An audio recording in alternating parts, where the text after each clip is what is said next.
How to change your life? ඔබේ ජීවිතය වෙනස් කරන්නේ කොහොමද? ඔබ ධනවත් පුද්ගලයෙක් වෙන්නේ කොහොමද? To change your life, you should know one thing. අපේ රටේත් යම් කිසි තීරණ ගන්න පරක් වෙච්ච හින්දා, යම් කිසි තීරණ ගන්න බැරි වෙච්ච හින්දා, ඒ නායකත්වයේ දුර්වලතාවයන් හින්දා රටටත් ප්‍රශ්න ඇති වෙලා තිබ්බා. And Sir Roshan helped us a lot, and I must say that Roshan sir has taught us so well on how to overcome all our difficulties. Start this YouTube channel of his where you can get all the Welcome to MasterMind ROSHAN YouTube channel.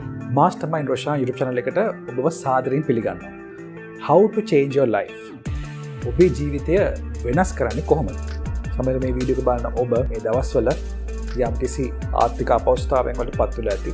එහෙමත් නැත්නම් තමන්ගේ ආදායමට වඩා වියදම් වැඩි වෙලා ඇති. රස්සාවේ ලැබෙන ආදායම අඩු වෙලා ඇති. ඒත් ඔබ මෙතනින් ඉහළට යන්නේ කොහොමද? ඔබ ධනවත් පුද්ගලයෙක් වෙන්නේ කොහොමද? To change your life, you should know one thing. ඒ කියන්නේ ඔයගොල්ලෝ ජීවිතේ වෙනස් කරනවා නම් දැන් ගත යුතුම දෙයක් තමයි change කියන්නේ. දවසින් දවස තප්පරෙන් තප්පර විනාඩියෙන් විනාඩිය පැයෙන් පැය හැම දෙයක්ම වෙනස් වෙනවා. US වල කම්පැනි එකක් තිබ්බා Blockbuster කියලා කම්පැනි එකක්. ඒ කම්පැනි එක DVDs, videos වගේ දේවල් රෙන්ට් කරපු කම්පැනි එකක්. ඒ කම්පැනි ඒ කාලේ ඉතාමත් සාර්ථක කම්පැනි එකක් බවට පත් වෙලා තිබුණා. ඒගොල්ලෝ සාර්ථකව බිලියන ගණන් හම්බ කරපු කම්පැනි එකක්. ඒ අවස්ථාවේ ඒගොල්ලන්ට වෙනස් වෙන සිද්ධ වුණා. එතකොට ඒ කාලෙම Netflix කියන සමාගම අලුතෙන් පටන් ගත්ත ව්‍යවසායක එක්ක ග්‍රැජුවලි හෙමින් උඩට එන්න පටන් ගත්තා. ඒතර මේ Netflix කියන සමාගම ඒ කාලේ ඉතාමත් සාර්ථක කම්පැනි එකක් බවට පත් වෙලා තිබුණේ නැහැ. එතකොට Blockbuster කියන සමාගමේ CEO-ට සහ විධායක නිලධාරී මණ්ඩලයට we call the director board, right? Director board and CEO. Netflix offered 15 million to buy the company. කියන්නේ 15 million US dollars වලට ගන්න කියලා අවස්ථාවක් තිබුණා. හැබැයි ඒ වෙලාවේ ඒ CEO ඒ වගේම ඩිරෙක්ටර් බෝඩ් එකත් මේ චේන්ජ් එකට කැමති වුණේ නැහැ. ඉතින් සමහර අවස්ථාවල අපි තීරණ ගන්න ප්‍රමාද වුණොත් හෝ තීරණ ගන්න පසුබට වුණොත් එක්ක අපි හරියට දුරදක්ඥ ඥානය පාවිච්චි කළා. ඉස්සරහට වෙන්න පුළුවන් දේවල් ෆෝකස් කරන්න බැරි වුණොත් තමන් වැඩ කරන ආයතනයට, තමන් කළමනාකරන ආයතනයට, තමන් කළමනාකරන රටට ප්‍රශ්න ඇති වෙන්න පුළුවන්. ඔයගොල්ලෝ දකින දෙයක් තමයි සමහරට අපේ රටේත් යම්කිසි තීරණ ගන්න පරක් වෙච්ච හින්දා, යම්කිසි තීරණ ගන්න බැරි වෙච්ච හින්දා, ඒ නායකත්වයේ දුර්වලතාවයන් හින්දා රටටත් ප්‍රශ්න ඇති වෙලා තිබෙනවා. ඒ වගේම ව්‍යාපාරවලටත් ලොකු ප්‍රශ්න ඇති වෙන්න පුළුවන්. ඒතකොට මම මේ කතා කරන කතාවේ Blockbuster කියන බිලියන ගාණක් වටිනා කම්පැනි එක 2010 වසරේ බෑන්ක්‍රප්ට් වෙනවා. බෑන්ක්‍රප්ට් කියන්නේ 2010 මේ කම්පැනි එක බංකොලොත් වෙනවා. එතකොට මේ CEOsලා, directorsලා, employeesලා ඔක්කොමලට jobs නැති වෙලා ඊළඟ ආදායම මාර්ග වැහැරී යනවා. එතකොට ඒ කාලේ වෙනකොට මේ කම්පැනි එක 1 billion US dollars loss බවට පත් වෙන අවස්ථාවකුත් අපි දක්නට ලැබෙනවා. ඉතින් ඊටම දරුණු ලෙස මේ කම්පැනි එක වහලා දාන්න සිද්ධ වෙනවා. ඉතින් Netflix සමාගම එදා මිලියන 15කට ගත්තා නම් ඒ සමාගමට ප්‍රශ්න වෙන්නේ නැහැ. හැබැයි මේ වෙනකොට අපි බැලුවොත් Netflix සමාගමේ market capitalization එබඳත් වෙනපුල ප්‍රාග්ධනය කරන්නේ US dollars බිලියන 150ක් බවට පත් වෙලා තියෙනවා. US dollars බිලියන 150ක් කියන්නේ මේ ලංකාවේ තියෙන මුළු GDP එක වගේ දෙගුණයකට වඩා වැඩි.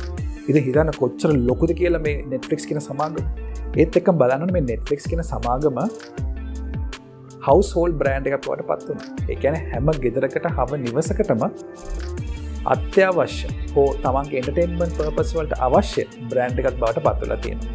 මම හිතන්නේ මේ ලංකාවේ සමහර අය Netflix බලනවා ඇති. Netflix වල subscribe කරලා ඇති. So in order to grow, in order to be successful, you have to change. ඔක මගේ personal ජීවිතේ මම කරපු change එක ගැන කතා කරනවා. ඔයගොල්ලෝ දන්නවා COVID 2019 lockdown වුණාම 2020 මේ මාසේ lock වුණාම we had to change. ඒ කියන්නේ අපි digital කරණයට ලක් වෙන්න සිද්ධ වුණා. right?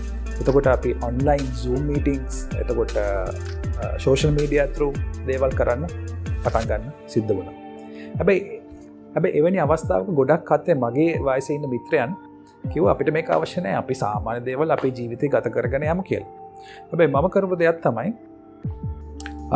මගේ ස්ටුඩන්ට්ස්ලත් එක්ක MasterMind Institute of Studies මගේ ස්ටුඩන්ට්ස්ලා ඉන්න 2004 ඉඳන් ඒ කියන්නේ සමහර අය දැන් O level A level කරලා ලොකු තැන්වල බිස්නස් වල ඩිරෙක්ටර්ස් බවට පත් වෙලා ඉන්නවා.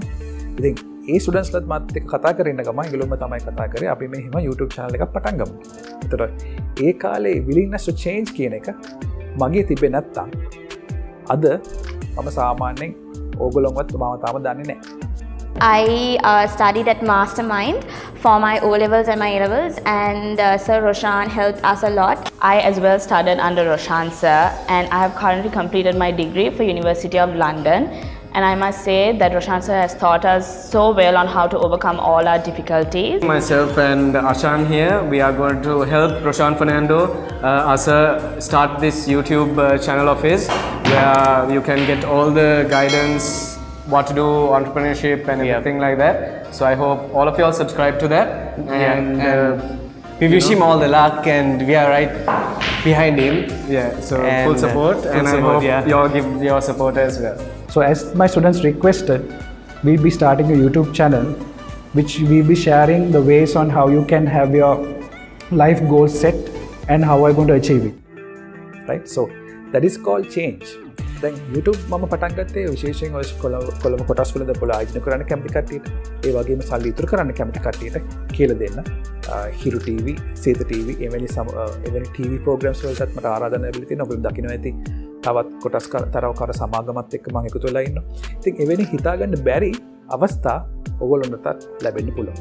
ඉතින් මේ වීඩියෝ එක මම කරනකොට මගේ පම්පෝරියට වඩා මම ඔයගොල්ලන්ට කියලා දෙන්න හදන්නේ ඔයගොල්ලොන්ගේ උත්සාහයක් තිබ්බොත්, plan එකක් තිබ්බොත්, අරමුණක් තිබ්බොත් ඔයගොල්ලන්ට අවශ්‍ය තැනට ඔයාලට ලං වෙන්න පුළුවන්.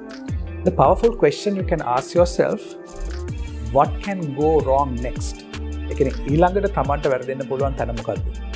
අපි ඒ ගැන දැනගෙන යන්න ඕනේ. අපි ව්‍යාපාරයක් කරනවා නම් අපි කොතනද වරදින්න පුළුවන්. ඒ නිසා ඒක හැම වෙලාවෙම ඔළුවේ තියාගෙන ඒකට එක්සිකියුෂන් ප්ලෑන් එකක් සහ කන්ටින්ජන්සි ප්ලෑන් එකක් හදාගෙන යන එක වැදගත් වෙනවා. තව සීක්‍රට් එකක් මම ඔයගොල්ලන්ට කිව්වොත් willingness to change එකේ ඔයගොල්ලන්ට බලන්න ඕනේ what is next කියන එක. What is next කියන දේෙන් බලන්න ඕන දෙයක් තමයි ඊළඟ best opportunity, ඊළඟ best business model එක, ඊළඟ best opportunity එක කොහෙද තියෙන්නේ කියලා හොයාගෙන යන එක. ඉතින් ඒකට තමන් රිසර්ච් කරන්න ඕනේ රටේ ලෝකේ මොනවද වෙන්නේ කියලා දැනගත යුතුයි. ඉතින් එවැනි දේවල් ඔයගොල්ලෝගේ ජීවිතයට එකතු කරගන්න අවශ්‍යයි. ඊට පස්සේ opportunity එකක් තියෙනවා නම් ඒ කරා goal එකක් ඇතිව යා යුතුයි. තවත් දේවල් ලේසි කරන්න මම ඔයගොල්ලන්ට questions තුනක් ඔයගොල්ලන්ගෙන් අහන්න. බලන්න ඔයගොල්ලෝ හිතන්න මෙහෙම. What if you lose your job? ඒ කියන්නේ ඔබේ job එක ඔයගොල්ලන්ට අහිමි වුණොත් ඔයගොල්ලන්ට මොකද තියෙන්නේ? දෙවෙනි එක what if you lose your investments? ඒ කියන්නේ ඔයගොල්ලෝ කොටස් වලින් බල ආයෝජන කරලා තියෙනවනේ. ඉඩමක් කරන් තියෙනවා නම් ඒ investment බිඳුවට වගේ ඇති වෙනවා. මොකක් හරි ප්‍රශ්නයක් නැති වෙලා ගියොත්. Then what is next? තුන්වෙනි එක what if you lose your business? ඒ කියන්නේ ඔයගොල්ලෝ කරන business එක නැති වෙලා ගියොත්. අපි හිතමු blockbuster company වගේ ඔයගොල්ලෝගේ business නැති වෙලා ගියොත් ඊළඟට මොකද කරන්නේ? What's next කියන්නේ. ඉතින් මේ වගේ දේවල් හැම වෙලාවෙම ඔළුවේ තියාගත්තොත් ඔයගොල්ලන්ට contingency plan, backup plan එකක් හදාගෙන යන්න පුළුවන්. මොකද මේ වෙනස් වෙන වාතාවරණේ අපි දන්නේ අපිට මොන වගේ වෙනස්කම් වලට මුහුණ දෙන්න සිද්ධ වෙයිද කියලා. ඒ නිසා හැම වෙලාවෙම plan කර යන්න ඉස්සරහා ඉදිරි දැක්මක් තියාගන්න. When times are very good, don't be too optimistic also. ඒ කියන්නේ හොඳට කරන අවස්ථාවල, හොඳට සාමාන්‍යයෙන් ඔයගොල්ලෝ ව්‍යාපාරය හෝ ජොබ් එකකින් කරන අවස්ථාවල ඉතාමත් ලොකු විදියට බලාපොරොත්තු ඇති කරගන්නත් හොඳ නැහැ කියලා කියනවා. මොකද හදිස්සියෙන් සමහරට තප්පර කීපය යන්නේ තමන්ගේ බොස්ට තමන් ගැන කවුරු හරි කේලමක් කියලා ඔයගොල්ලෝ නන්නත්තර කරලා දාන. ඒ නිසා බෑකප් ප්ලෑන් එකක් අනිවාර්යෙන් තියාගෙන යන්න යුතුයි. බිස්නස් එකෙත් ඒ විදිහට කළ යුතුයි. මේ වීඩියෝ එකේ අන්තිම පණිවිඩය දෙන්න මම කැමතියි. English වලින් there is a saying called tough times does not last, but tough people will survive and thrive. මේක මොකද කියන්නේ? tough times will not last කියන්නේ මේ අපි මේ සමාජයට ආර්ථික තත්ත්වය බිස්නස් වලින් තියෙන ප්‍රශ්න මේ දවස්වල තියෙන එක හැමදාම මේ විදිහටම තියෙන්නේ. right? bad times will not last, but if you are tough ඔයගොල්ලෝ මේ කොහමද දරාගෙන ඉඳලා හරියට survive වුණොත්, right? tough විදිහට ඔයගොල්ලෝ මේක survive වුණොත් ඔයගොල්ලෝට ඉස්සරහට සාර්ථකව පුද්ගලයන් බවට පත් වෙන්න පුළුවන්. මේ වීඩියෝ එකේ යම් කිසි දෙයක් ඉගෙන ගත්තා නම් පල්ලෙන් කමෙන්ට් කරන්න. ඊට අමතරව අපේ MasterMind ROSHAN YouTube channel එකට subscribe කරලා නැත්නම් subscribe කරලා bell notification එකත් on කරලා අපිත් එක්ක දිගටම රැඳී සිටින්න කියලා ඔයාලට ආරාධනා කරනවා. ඔබ සියලු දෙනාටම ජය වේවා.